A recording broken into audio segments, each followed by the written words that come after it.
India में मौजूद आसाम के इलाके का एक मशहूर गांव जतिंगा।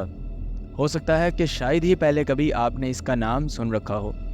कहा जाता है कि यहाँ हर साल सितंबर से नवंबर के बीच बहुत सारे मरे हुए परिंदे आसमान से गिरने लगते हैं। ये परिंदे तेज़ उड़ते हुए दरख्तों और घरों से टकराते हैं और घिरकर मर जाते हैं, और ये सब आमतौर पर शाम 7 से रात 10 बजे के दरमियान होता है। और ये 1-2 साल से नहीं बल्कि पिछले कई सौ सालों से होता आ रहा है कि एक ही वक्त पर और एक ही जगह पर ये परिंदे मर कर आसमान से गिरने लगते हैं। साइंटिस्ट ने भी इस इलाके में कई रिसर्च किए, लेकिन आज तक किसी नतीजे तक नहीं पहुंच सके। वहाँ रहने वालों का कहना है कि कोई ईवल स्पिरिट या कोई बदरूह परिंदों को ऐसा करने पर मजबूर करती है। आसाम के इलाके में मौजूद इस गांव जतिंगा का जिक्र मैंने बिला वजह नहीं किया, बल्कि हमारे साथ हमारे एक इंडियन दोस्त ने इस इलाके में पेश आने वाला एक डरावना किस्सा शेयर किया है। और ये वाक़या किसी और के साथ नहीं बल्कि उसके खुद के साथ पेश आया है। तो आज की कहानी काफ़ी इंटरेस्टिंग होने वाली है और इस कहानी को हम इन्हीं के अल्फाज में सुनते हैं। लेकिन उससे पहले लाइट्स ऑफ कर दें ताकि आप कहानी को फुली इमेजिन कर सकें। मेरा नाम राहुल है और मैं आसाम का रहने वाला हूँ। आसाम जो अपनी खूबसूरती और चाय के बागों के लिए मशहूर है, वहाँ जतिंगा के नाम से एक गांव है जो अक्सर अपनी अजीबोगरीब वाक़यात की वजह से लोगों के जहन में छा जाता है। जतिंगा के बारे में सबसे ज़्यादा मशहूर बात तो यही है कि वहाँ परिंदे अचानक मरने लगते हैं, ऐसे जैसे वो सुसाइड करते हों। आप बेशक इसे गूगल पर भी सर्च कर सकते हैं। लेकिन जतिंगा का सिर्फ यही एक राज नहीं, वहाँ एक ऐसा पहलू भी है जो इतना ज़्यादा लोगों के सामने नहीं आया, एक छुपा हुआ खौफनाक पहलू जो खुद मैंने और मेरे दोस्त ने अपनी आंखों से देखा। अगर आप में से किसी का जतिंगा में कभी रहने का इत्तेफाक हुआ हो तो शायद आप मेरी बात पर यकीन कर लें। तो ये बात है 2010 की और ये गर्मियों का महीना था।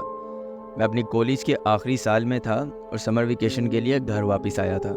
घर पर रहने की वजह से पुरानी बातें याद आती थीं और बचपन में सुनी हुई कहानियाँ दिमाग में घूमने लगती थीं। एक दिन मेरे 2 पुराने दोस्त अमन और रोहित मेरे घर आए। हमने मिलकर डिसाइड किया कि हम एक रोड ट्रिप पर निकलेंगे। बातें करते करते बात जतिंगा पर आ गई और हमने मजाक में कहा कि क्यों ना वहाँ चल के देखा जाए कि जो कहानियाँ हमने सुन रखी हैं वो सच भी हैं या नहीं। जतिंगा का सफ़र इतना लंबा नहीं था, लेकिन घर से हमारे वहाँ पहुँचने तक रात हो चुकी थी। गाँव ऐसे ही था जैसे कि हमने सुन रखा था, छोटा और खामोश, लेकिन उस खामोशी में भी एक बेचैनी थी। वहाँ के लोग बहुत खामोश थे और उनके चेहरे पर एक अजीब सी फिक्र थी, लेकिन हमने इस बात को ज़्यादा सीरियसली नहीं लिया क्योंकि काफ़ी अंधेरा हो चुका था और हमने पहले कभी इस जगह को देखा भी नहीं था। तो हमने फ़ैसला किया कि रात को कहीं रुक कर आराम कर लेते हैं और सुबह होने पर इस जगह को एक्सप्लोर करने लगेंगे। इसी वजह से वहाँ हमने एक पुराने गेस्ट हाउस में रहने का सोचा जो गांव के बिल्कुल किनारे पर था। गेस्ट हाउस का मालिक एक आदमी था, लगभग 45 की एज का, जिसने हमें खुशी से मिलने और कमरे वगैरह हमारे हवाले करने के बाद जाने से पहले एक अजीब मुस्कुराहट के साथ कहा, रात को बाहर मत जाना, यहाँ अजीब चीज़ें होती हैं। शुरू में तो हमने इसे वाकई एक मजाक समझा और ये सोचते हुए कि हम कॉलेज के स्टूडेंट हैं और शायद उम्र में छोटे लगते हैं और साथ ही इस जगह पर नए भी हैं, तो इसीलिए उन्होंने हमें डराने के लिए एक नाकाम कोशिश की है। तो हमने इस बात को हंसकर टाल दिया। वहाँ कमरों में अपना सामान रखने के बाद हमने रात का खाना खाया और गेस्ट हाउस के बाहर बैठकर गांव और वहाँ के किस्सों के बारे में बातें करने लगे जो हम तीनों ने बचपन में सुन रखे थे।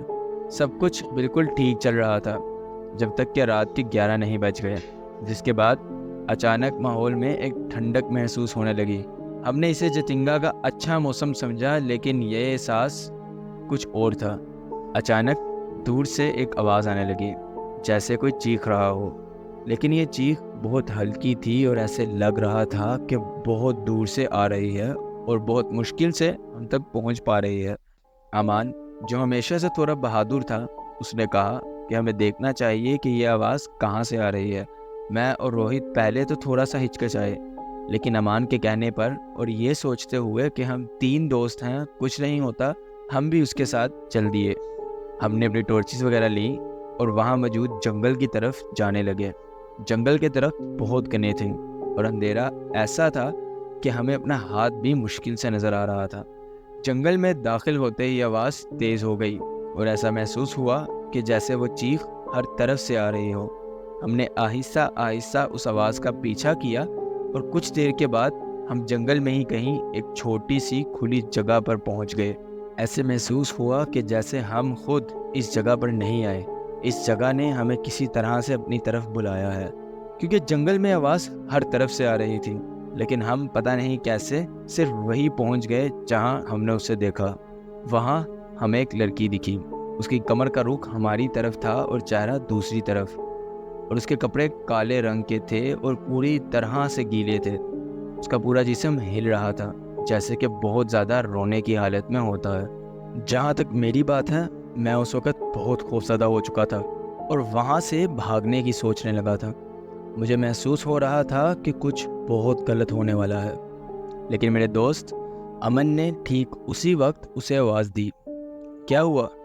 اور اس نے آگے سے کوئی جواب نہ دیا، لیکن جیسے ہی میں نے بھاگنے کا سوچتے ہوئے ایک قدم پیچھے رکھا، ٹھیک اسی وقت اس نے اچانک اپنا چہرہ ہماری طرف کیا۔ اس کے چہرے کو دیکھتے ہی ہماری رگوں میں خون جم گیا۔ اس کا چہرہ کچھ زیادہ ہی سفید تھا اور اس کی آنکھیں خالی تھی، صرف 2 کالے اور خالی سوراخ تھے وہ، اور اس کے ہونٹوں سے خون بہہ رہا تھا۔ وہ بہت زیادہ خوفناک تھی، میں واقعی الفاظ میں اسے بیان نہیں کر سکتا۔ اس نے اچانک اپنا ہاتھ ہماری طرف بڑھایا تو اس کے ہاتھ سے بھی خون ٹپک رہا تھا، اور اس وقت ایک عجیب چیز یہ بھی ہوئی کہ ہم نے اس کے ہونٹوں کو ہلتے دیکھا، جیسے کہ وہ کچھ کہنے والی ہو، لیکن اس سے پہلے کہ وہ کچھ بولتی، جنگل کے آس پاس سے بہت سی آوازیں سنائی دینے لگیں، بہت ساری آوازیں، جیسے کہ کئی لوگ ایک ساتھ چیخ رہے ہوں یا سسکیاں لے رہے ہوں۔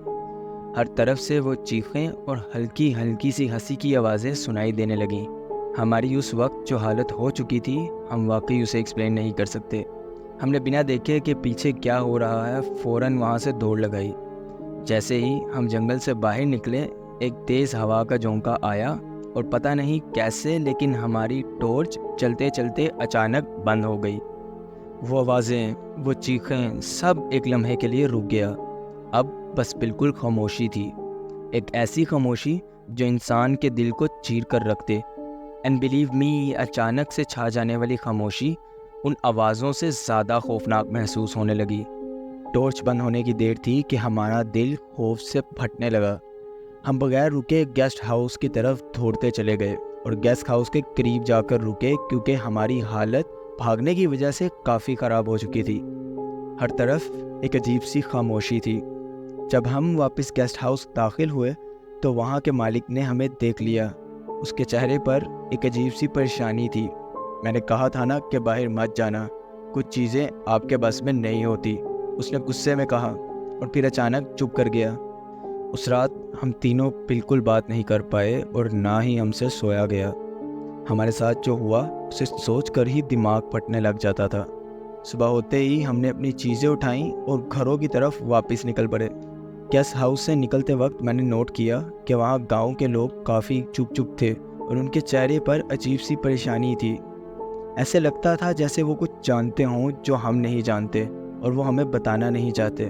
جب ہم گاؤں سے نکل رہے تھے تو میں نے پیچھے مڑ کر دیکھا، ایسے لگ رہا تھا کہ وہ لڑکی جنگل کے کنارے پر کھڑی ہمیں دیکھ رہی ہے، لیکن اس وقت میں کچھ نہیں بول پایا۔ جتنگا سے لوٹنے کے بعد ہم نے اپنے دوستوں سے بھی اس واقعے کو شیئر کیا، لیکن کسی نے بھی ہماری بات پر یقین نہیں کیا۔ ہر کسی نے کہا کہ یہ بس ہمارا وہم ہے یا پھر ہم ڈر گئے تھے، اسی لیے ایسی عجیب چیزیں محسوس کی۔ لیکن ہم تینوں جانتے تھے کہ جو کچھ ہم نے وہاں دیکھا وہ حقیقت تھی۔ آج بھی رات کے اندھیرے میں اگر کوئی ہلکی سی بھی آواز سنائی دیتی ہے تو مجھے وہ چیخ یاد آ جاتی ہے، اور میں اب ہمیشہ روشنی میں رہتا ہوں اور اندھیرے سے بچنے کی کوشش کرتا ہوں۔ میں سمجھ گیا ہوں کہ جتنگا کا وہ جنگل صرف ایک جگہ نہیں، بلکہ ایک کافی گہرا راز ہے جو ابھی تک سب پر نہیں کھلا، اور یقیناً اسی راز کو وہاں کے گاؤں والے چھپا رہے ہیں۔ تو تھینک یو سو مچ راہل، آپ نے اپنی سٹوری ہم سے شیئر کی۔ امید کرتا ہوں کہ آپ سب کو یہ سٹوری بہت پسند آئی ہوگی۔ اگر آپ کے پاس بھی کوئی ہارر سٹوری ہو تو آپ بھی اپنی کہانی کو میرے ساتھ ای میل اور واٹس ایپ نمبر پر میسیجز یا وائس نوٹ کے تھرو شیئر کر سکتے ہیں۔ تو ملتے ہیں کسی اور انٹرسٹنگ سٹوری میں، تب تک کے لیے دعاؤں میں یاد رکھیے گا۔